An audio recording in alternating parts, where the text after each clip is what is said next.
Hello everyone, how are you going? And welcome to why 80% of Canada is empty, and apparently it's not just the cold. I mean, I beg to differ. If I had to go up there, it would definitely be because of the cold. And look, I'm sure they're going to throw a couple of lakes in there as well, saying that's the reason, but why is 80% of Canada so empty, and why is the population so low for the second biggest country in the world?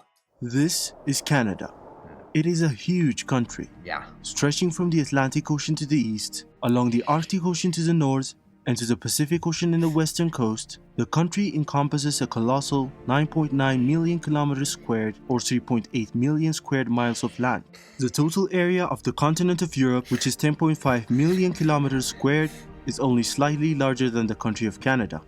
Yet it has 19 times the population at over 750 million people, while Canada only has around 38 million.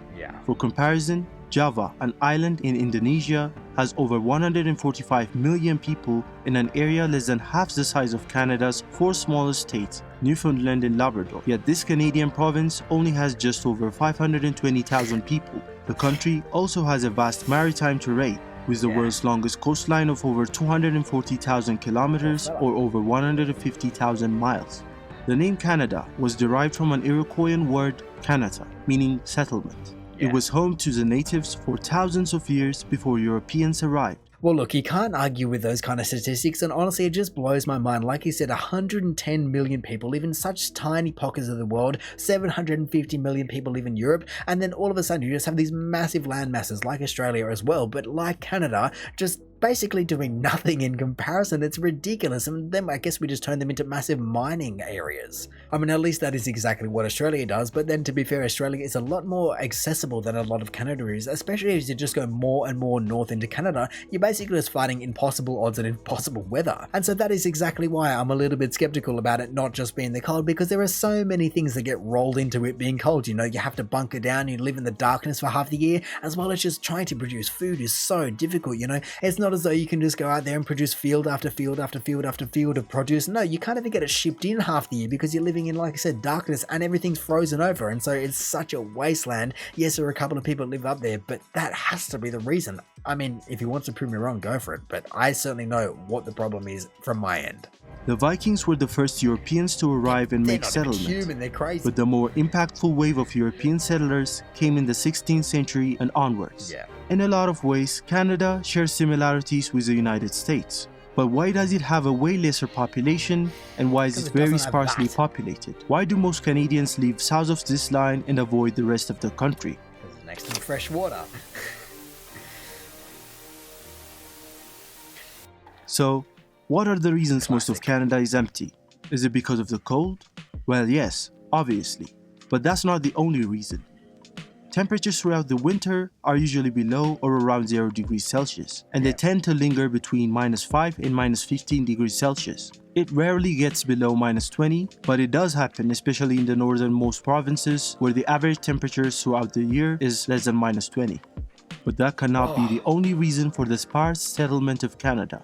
What do you mean? That has to be the main reason. If people were just enjoying the sunshine up there in positive 20 instead of -20, it'd be a completely different story. I don't care if it takes a year for food to get there. I don't care if there's no Wi-Fi or anything like that. People would live there if they could actually live there, not just try to survive in that location. It's such a difference. You're literally just hunkering down, like I said, in complete darkness for half the year, and then the other half of the year you're just basically not able to go outside because there might be too many snowstorms and things. And yes, it goes up to, I don't know, -5, but no, you're just going to be so hunkered down, and there's a reason that they adjust research facilities and no one actually lives up there. I mean, the military barely even go up there, for goodness sake. But that cannot be the only reason for the sparse settlement of Canada. I mean, look at some Russian settlements in the same latitude. They have much more people than Canada does. Really? So we can assume it's not just the cold, because Russia is a very cold place itself. If not the cold, then what is it? Well, half of the country is covered by what's known as a Canadian Shield, which is a layer of exposed rock with soil not suitable for farming. And due to this arrangement, having a huge settlement in this region of the country was not sustainable, because without the ability to produce food, populations weren't able to thrive. That's why majority of the Canadian population lives near the border with the USA.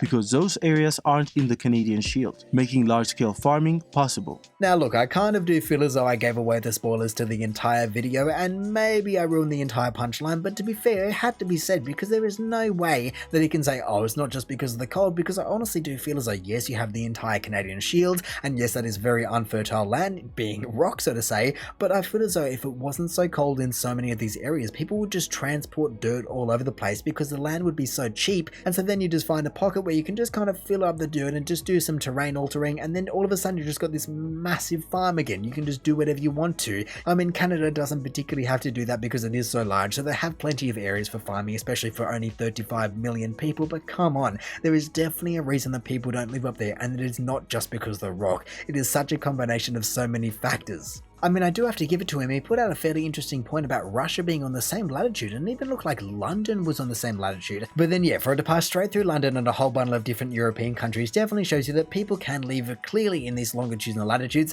I mean, for goodness sake, you have Norway, Sweden and Finland just chilling up the top, literally freezing their bums off, but they're fine. They're doing fine. I don't know where they get all of their produce from. Can only imagine they would have to do a boatload themselves. I mean, for goodness sake, they're going to be running into very similar problems to the Canadian Shield because they are extremely ancient rock formations. All that Archean rock up there, the granite and all those just extremely old things just cover the entire landscape, and so you can't exactly grow things on granite. And then when you mix that in with minus 20 degrees, I understand why just no one wants to live up there, but those guys managed to manage, so why doesn't Canada manage to manage? The main thing that seals the fate for this portion of the land being settled compared to other regions of the country is the ease of access for ships via the St. Lawrence River. For centuries, this was the easiest way to sail and explore the American interior. Consequently, this is where we find the major Canadian cities of Montreal and Toronto, which also explains why 60% of the population lives in the states of Ontario and Quebec. In fact, 50% of all Canadians live just south of this line.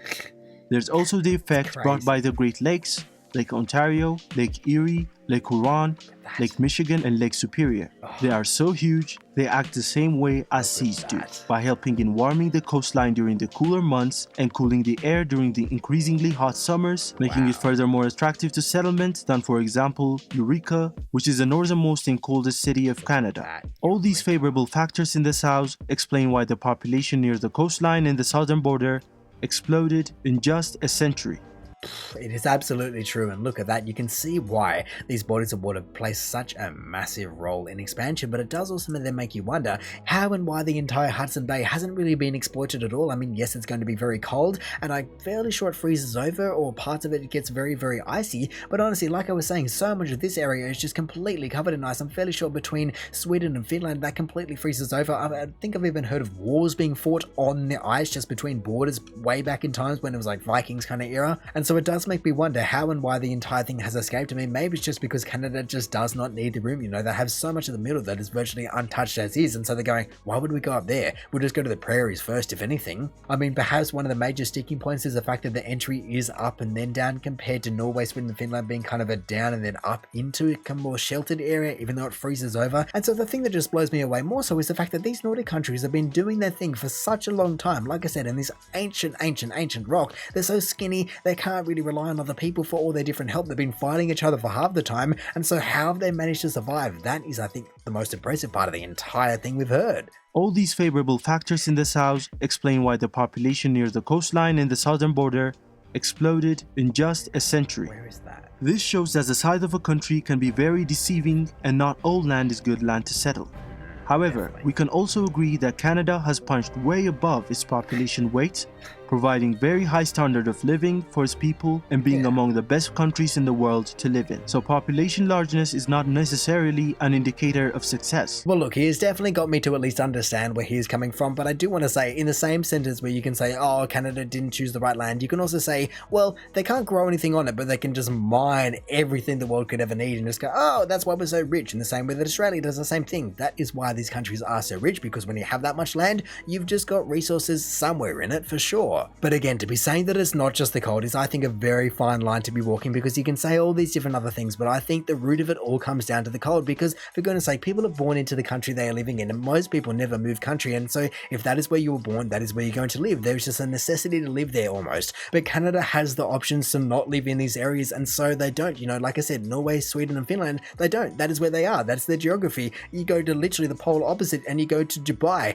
There's no vegetables or anything they can grow there. It's desert, but they still manage to live there. It's just a completely different kind of environment. And Canada just does not need to do that, because they have so many other great resources, like the Great Lakes, like all the way over the west coast as well. There are just so many other viable options for them that they just go, stuff it. Let's just not live up there. We don't have to use 80 or 90 or 95% of the land. We just don't. It's that simple. That is why I reckon people don't live there, because they don't have to. But anyway, in saying that, I reckon I'm just finally going to call it there. So thank you for watching this video. If you did enjoy it, feel free to do the algorithmic things down below. Also, if this is the first video of mine that you are watching, then make sure to go check out my other videos. Also, make sure to go check out the original video down in the description below. Or hey, maybe you even just want to consider subscribing so that you don't miss another one of these in the future. But all in all, have a good one and see ya.